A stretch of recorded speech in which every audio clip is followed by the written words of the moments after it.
I actually have a little bit of downtime in between some interviews I'm doing right now. I'm doing about 1 minute long videos. It's like 8 short videos for promotional, but I thought I would kind of show you what I've got going on here. Actually flip the mic around so now it's facing me as I show you. I am using the C200. I have the aeos Shinobi on top. What I'm using is the 24 to 70 2.8. Shooting this at about f4 and 5600 Kelvin because all of my lights are at 5600 Kelvin. On the C200, I shoot dual record. I love being able to do that. Let's go to the mic. So I have a input 1 here, and that's going all the way around over to the mic on the light stand there. Come in right here, and this is the Rode NTG3B, I believe. Fantastic microphone. Done a lot of work with it. Sounds perfect to me. I always like EQ in post anyway. And then this room I'm in, you might be able to tell it's a little echoey. So I actually threw, I wish I had a sound blanket, but I don't. So I just threw some muslin, like a photo backdrop over the top. All I'm using is a C-stand boom arm here.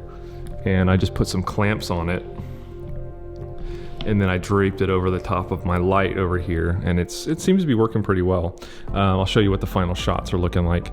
Right here, this is the Rotolight illuminator. If you guys aren't aware of Rotolight, you know I'm a huge fan of Rotolight. You can see them right there. Let's zip inside of here. And I am using, that is the Nova Pro 2. And then over here, I am using aeos. And what this one is doing is hitting the backdrop, and it's also hitting them as a hair light. I probably should have put a light above their head as well, but I think it's coming out looking pretty good, so I'm not worried about it. And I've only got this thing at about 30%. The Nova Pro 2 I have at 100% since it's hitting this illuminator and being diffused.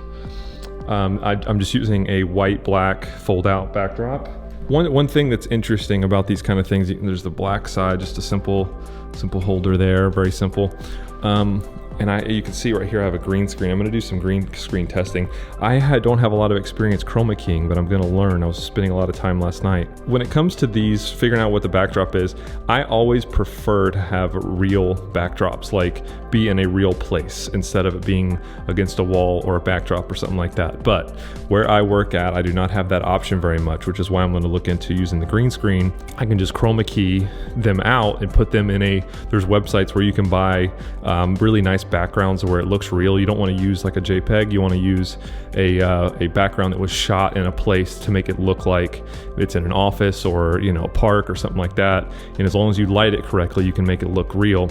But the topic of what I'm doing here is very clinical, healthcare kind of stuff. And I don't really typically like white backgrounds, but it doesn't look bad. And I'm actually going to sit here and show you what it looks like. Let's finish the lighting, and I just have it at 20%.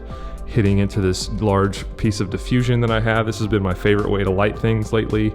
I love the Aperture 120D with the big light dome and all that, but the bigger the light source, if you look at movies and stuff like that, they're always using giant diffusion panels. And then over here I have another aeos at 100%, just adding a little extra light. The aeos by itself wasn't enough, so I threw this one in, and it really helped out and got me the lighting that I was looking for.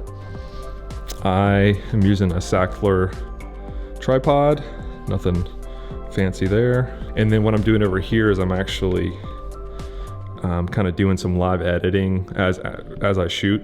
So as I've been finishing, I'm pretty much done with this video. I was actually just looking for some music before I decided to grab the camera and start recording this. But I've never really done that too much before. Usually I just shoot everything and then go back. But these interviews are really spaced out a lot. So I figured I would grab a MacBook and just start editing. I don't want to finish the video without showing you what it's looking like as I've been editing. So let me just do a brief little screen share here, and I'll show you what the sound is looking like, what the color's looking like, the title and stuff like that, which I don't need to put a ton of effort into for this, but let me show you that right now. I've got just a basic title right here that it's looking pretty good to me. I'm liking it so far. Let's make that a little bit bigger. You can see program here at Brooks. The background, it is brighter over here, coming down a little bit gradient. I don't mind that. It looks fine to me. Adds a little bit of depth. I don't see any wrinkles. Maybe if you really look, you can see some of the wrinkles. You can stretch it out even further if you want to. The best way to do this would be like a white wall or a large paper roll or something like that. But for me, I gotta be in and out of places pretty easily. So I have these fold outs and just do some brief cuts in between. I haven't added the final music yet, but let's do an audio test of what it sounds like. My name's Ryan Patterson. I'm the occupational therapist at the Spinal Cord Injury Day Treatment Program here at Brooks Rehabilitation. So my experience. So let me show you this clip Ryan again, Patterson. but I'm gonna turn off the EQ that I chose. You can see my EQ right here. Let's turn it off and play. My name's Ryan Patterson. I'm the occupational therapist at the Spinal Cord Injury Day Treatment Program here at Brooks Rehabilitation. Now turn it back on again. My name's Ryan Patterson. I'm the occupational therapist at the Spinal Cord Injury Day Treatment Program here at Brooks Rehabilitation. So you can see that really what I did was actually you can see on the screen here, I just took down some of the low, the 32 Hertz, brought the 64 down, 128 down a little bit, and then over to the 16, 8, 4 to 1K, 512. I brought those up a little bit. There's no like magic formula. Everyone's voice is different. I'm no expert on this. I just do what sounds better to just kind of brighten the audio a little bit. No one's really gonna know unless you were one of us who knows, about this kind of thing. A lot of people don't put a lot of effort into EQing mics, but if you want to make it sound a little bit more professional and you want to brighten it up and really kind of open that whole channel up. So this is just a basic EQ that I do. For color grade, I have my workspace set. I have a show, and I have my, actually right here, workspaces, Tracy Color. So I have a vectorscope and an RGB parade. All I'm looking for on the RGB parade is my 100s and my 0, and just making sure that there's no one color that's too strong or something like that, which doesn't really happen to me. I shoot in a lot of controlled environments. However, as you can see, let's do a brief, let me move down a little bit on this one. I'm gonna turn it off, on, off, on. So you can see that it's a little bit more punchy and contrasty. All I did, you can see right here, I just took the highlights up to where they hit just about 100, maybe a little over. I had it about right at 100. I went a little further. If you go too far, obviously it starts getting crazy. So a little bit right there at 100, and then the shadows, I came down and didn't want to go too far, but just to give it that little extra punch. And I think it looks pretty professional. I'm actually pretty happy with how a white background is looking. Not going to use it for a ton of stuff. Like I said, I like using real environments as my backgrounds, but for this, I think it's fitting pretty well.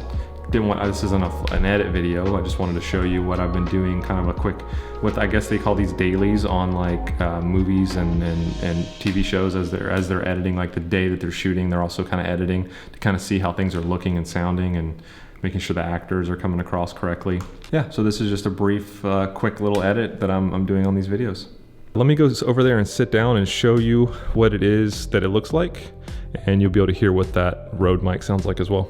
This is what it's looking like. I'm having the interviewees kind of sit and look this way. We have someone else in the room, and they are sitting about right there on that stool. And that way this isn't a direct to camera thing. You really gotta have the right topic to be using direct to camera. I don't know, you gotta have really confident people, and it's becoming a more popular documentary style. Like some documentaries, you might see them not looking off camera to a producer, but they're actually looking directly into camera. Maybe they have a ton of headroom above them, so they're using lavaliers, things like that. I actually really like that style. But I feel like you have to pick and choose when you want to do that, and you have to have the right people. But yeah, I think this white background looks pretty good. I mean, I've never done it before. I have it to where it's getting a little darker on this side. This side's a lot brighter, obviously. Normally I shoot, if I'm shooting this way, normally I shoot with this side being a little bit darker than the other side. But I think for this, it looks fine. I'm not really being too picky about it. This is the Rode NTG3. I think it sounds pretty good. You might be wondering about this pole right here. I don't know if that's a no-no in lighting, but to me, I think it's fine. I think whenever you have such a big source like this, that there's enough light to just be able to wrap around on the person. And if this was a really hard light source where I had just like one light directly shooting through, I think it would probably put a shadow on the side of my face, but it's not doing that. So I think it looks fine. I was debating on whether I should do have him stand up. Makes people a little more confident and things like that, but I had people that are kind of short, kind of tall, so I'd have to be adjusting my equipment constantly, raising and lowering my tripod. So I just decided to do a sit down kind of thing. Make sure you choose a chair that is short. The back is short unless you need the back in the shot for some reason. And then also try and have it to where I prefer it to not have any arms on the chair at all. But in this case, I'm shooting kind of high, so it doesn't matter. And typically you don't want one that swivels either, because there'll be some people when they get nervous, they'll start just kind of swiveling and turning in the chair. But I got it a little bit like a tent here, but I think it is helping with the echo in the room. Anyway, make sure you use your sandbags on things that could tip over. Learned that the hard way.